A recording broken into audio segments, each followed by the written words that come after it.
Pensa só nessa situação. Um grupo que defende os direitos de consumidores entra na justiça contra uma empresa gigante e ganha.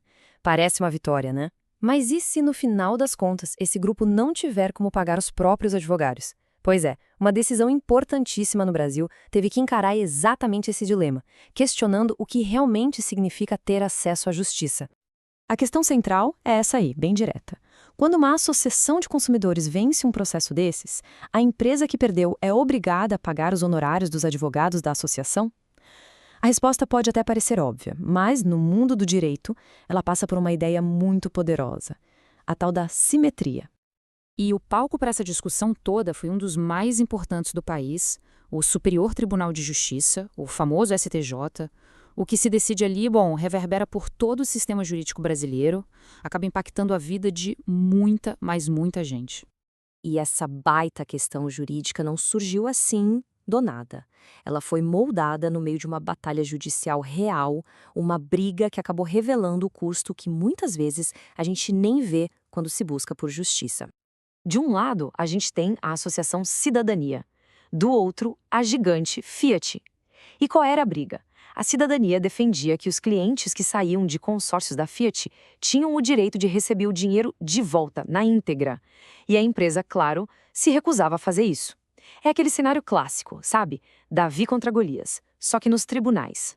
Agora, o mais curioso é que o julgamento final não foi sobre os detalhes dos consórcios. Não mesmo.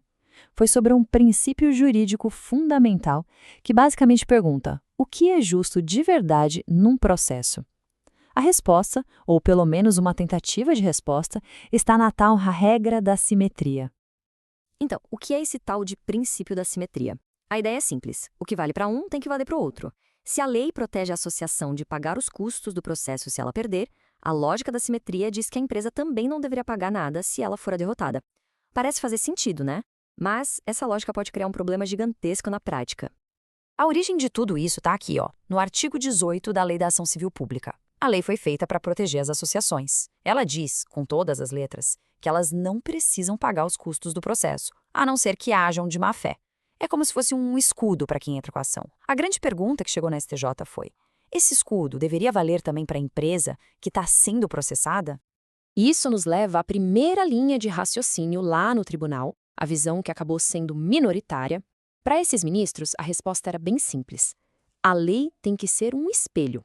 A regra deve ser a mesmíssima para todo mundo, sem nenhuma exceção. E o grande porta-voz dessa ideia foi o ministro Raul Araújo.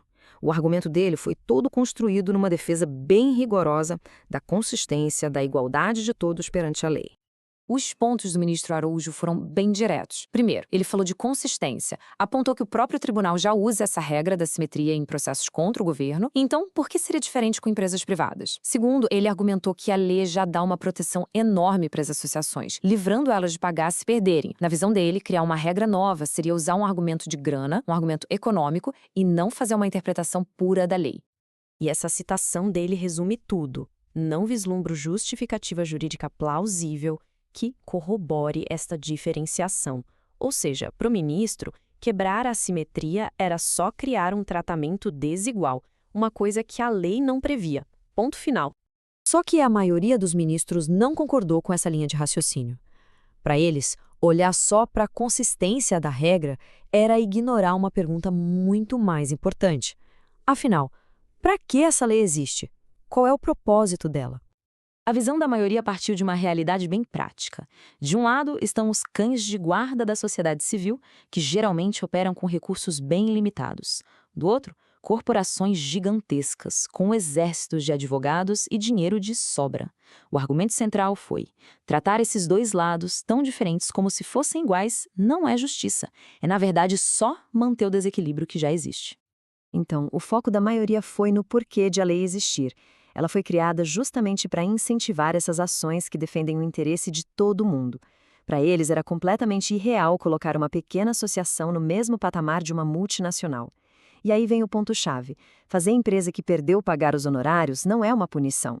É o combustível que permite que esses grupos continuem lutando por todos nós. Na prática, é sobre garantir o acesso à justiça. A ministra Laurita Vaz resumiu isso perfeitamente. Ela disse que a decisão buscava garantir maior acessibilidade à justiça para a sociedade civil organizada. Em outras palavras, o foco não era uma simetria abstrata, no papel, mas sim o resultado prático, dar aos cidadãos uma chance real de lutar por seus direitos. Bom, com dois argumentos tão fortes e opostos na mesa, o tribunal teve que fazer uma escolha.